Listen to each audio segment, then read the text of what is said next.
د سلورو میاشتو نه پس حمل ضایع کول غورځول چې سلور میاشتې شوي د هغې نه پس د زنانه حمل غورځول علما وایي دام د قتل یو قسم دی. د سلورو میاشتو نه پس دام د قتل قسم دی او د سلورو میاشتو نه په کمه د سخت مجبورۍ نه علاوه حمل ضایع کول دام گناه کبیره ده خو د مخکنی قسم نه گناه لږه کمه ده. یا داسې دوایانې استعمالول چې مکمل د ولادت او د بچو د پیدایش ماده ختمه کی دام دغه قسم دی. البته علما وایي عارضی طور د یو وقت معین د پاره یا د مور ته تکلیف ته یا دویم ماشوم صحت ته مسله ده. عارضی طور داسې دوایانې استعمالول د یو معین مدت تپاره په قدر د ضرورت علما د دې اجازت ورکوي. شرعاً د دې اجازت شته دی. نو یو قسم دغه قتلو د الواد چې دا په دور جاهلیت کې شروع او دور جاهلیت کې دغه قسمونه چې دغه شان به خپل بچي هغه وجل. دویم علما وایي یو قتل حس دا قتل روحانی دی. د بچی وجود خو ته بچ کې وجود ته څه نه وایې خو تا د بچی روح چې دی هغه قتل کو.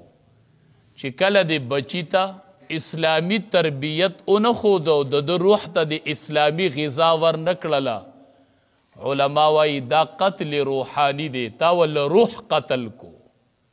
او ګورې علما وایي دا د هغې قتل نه نقصانی دی. څنګه؟ علما وایي چې هغوی کم ماشومان وجلي و نابالغه مشرکانو نو هغه چې نابالغه وجلي و خپل الواد نابالغه نه خو جنت ته لاړل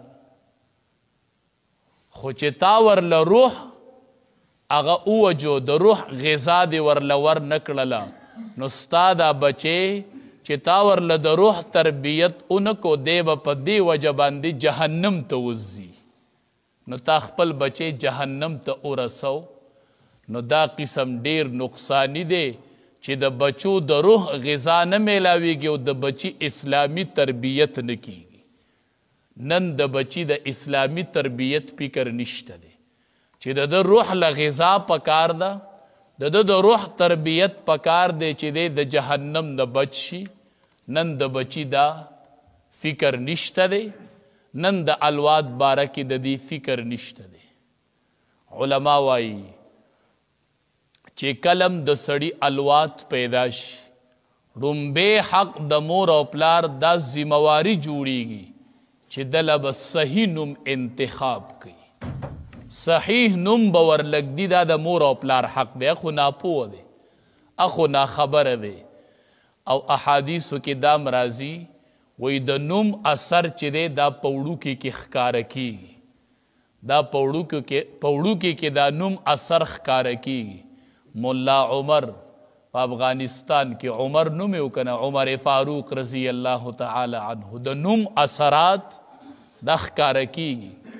نو دی چې پیدا شي نو مور او پلار چې چرته ډرامو کې نوم لیدلې جیدوګن او شاروخان او یو نوم به ورله د ډرامې نه راوالي او بچي لایقي دي هغه بیا سبا ډرامې ګوري نو بیا وایي مولي صاحب وظیفه راکړئ بچی مې ډرامې ګوري. نوم یې څه دی پلان کې تا د بچی حق ضایع کړی دی.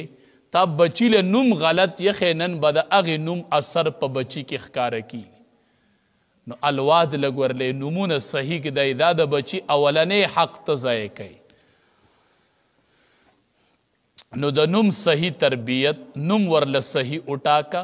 د صحابه کرام نوم ورله کېده تبع تابعینو نوم ورله کېده ائمه اربعو نوم ورله کېده. اثرات په پکې ښکاره شي که نوم دې ورله صحیح کېښود. د بچي دپاره اول تربیتګاه چې دا د مور غیږ ده. ای د بچي مورې ستا غیږ ستا د بچی اوله مدرسه ده. ته ولې د بچی پرورش غلط کوې؟ مورې زما ستا نه ګیله ده نن چې بچی خراب دی د مور د غیږ تربیت د بچی صحیح نه دی شوی. مور خپله غیږ د بچی د پاره مدرسه نه ده ګرځولې. دا د بچی اوله مدرسه ده. دې کې د بل چا ګناه بیا نشته دی. علما وایي چې کم ماشوم اولی خبرې وکړلې چې خبرې شروع کولې او د ده د خولې نه ووتو الله، دا اول د ده د خولې نه ووتو، علما وایي د دې مور او پلار ټول ګناهونه الله معاف کړل چې د ده د بچي ژبه ماته شوله په الله باندې. مورې تا نن د بچي څه تربیت وکړو؟ ستا بچی چې خبرې ماتوي نو هغه کنزل کړي. دا ورته وایي ده ته کنزل وکړه، ده ته وکړه، پلار ته وکړه، ما ته وکړه. دا تا د بچي حق ضایع کو، تا د بچی اول تربیت غلط کو. مورې بچی ستا په غیږ کې پروت او ستا سر سرتوري، دا ته د بچی تربیت کوي. مورې ستا سره غیږ کې بچی پروت او تا ته موبایل آن یو ته ډرامې ګوري. مورې دا تا د بچی تربیت کو. د دې الواد نه به بیا ته سبا سر ټکې، دا تا د بچی تربیت کو. نو دا اوله مدرسه ده. یو عالم راغی خپل مور ته وایي مورې چې تقریر وکم نو بلا اندوان ایمان راوړي، چې یو تقریر وکمه نو ډیر شي اندوان مسلمانان شي. مور ورته وایي بچیا دا زما کمال دی. وی ستا کمال دی کو زما کمال دی؟ وی دا زما کمال دی بچیا. وی مور ستا څنګه کمال دی؟ وی زما کمال ځکه دی چې کله ته رکوټې وی او ستا د پیو موده وه تا به زما پی خوړل، زما نشي یاد چې تا بې اوداسه ما تاله پی درکړي. تا چې ماما پی درکول ما به اول اودس کو. نن د مور سر سرتوري او بچې په غیږ کې پروت هغه پی خوري. سبا وی مولي صاحب نافرمانه دی. دعا ورته کوه چې الله حافظ کې او الله عالم کې. مورې تا ورله تربیت څنګه کړی دی؟ دا غیږ نه ده ستا دا غیږ نه ده مورې، دا اوله مدرسه ده. مدرسه دې کې د بچی تربیت وکړه. دا خو درسګاه ده، درسګاه مورې د بچی تربیت تی وکړه. نن زمونږ د مور نه ګیله ده، نن هغه د بچی تربیت نه کوي، بچی ته ښوونه نه کوي، بچی ته اول الله نه ښي. بعضې ماشومانو باره کې راځي چې کله به یې خبرې زده کولې نو سوره یاسین به ورته په یادو دا عقل نه اخلي. دا وجه څه وه؟ مور غیږ کې به دی پروت او مور به یې سوره یاسین لوستو، سوره یاسین به یې لوستو، بار بار به د ده غوږونو ته تو نو چې خبرې به یې زده کولې یاسین به ورته یاد. نه به سبا د قرآن حافظ نه و، اب عالم نه و. نن د مور تربیت. حدیث مبارک کې راځي عمر ابن ابي سلمه رضی الله تعالی عنه فرمایي وی زه ماشوم ومه، د دواړو جهانو سردار سره ډوډۍ ته ناست ومه، چې کله ورسره کېناستم نو ما دا لاس په کاسه کې داسې ګرځو ګیر چاپېره، داسې مې دا لاس ګرځو په کاسه کې. وی د دواړو جهانو سردار چې راته وکتل، زه مور ستا بچی چې ډوډۍ خوري پلاره تا سره په یوه پینډه او دې کاسه کې لاس ګرځوي، تا د ده تربیت کړی دی؟ تا په دغه ټیم کې د ده حق ادا کړی دی؟ نو وی ما لاس ګرځو. نو د دواړو جهانو سردار ځان ته مخامخ کړم، ماشوم ومه.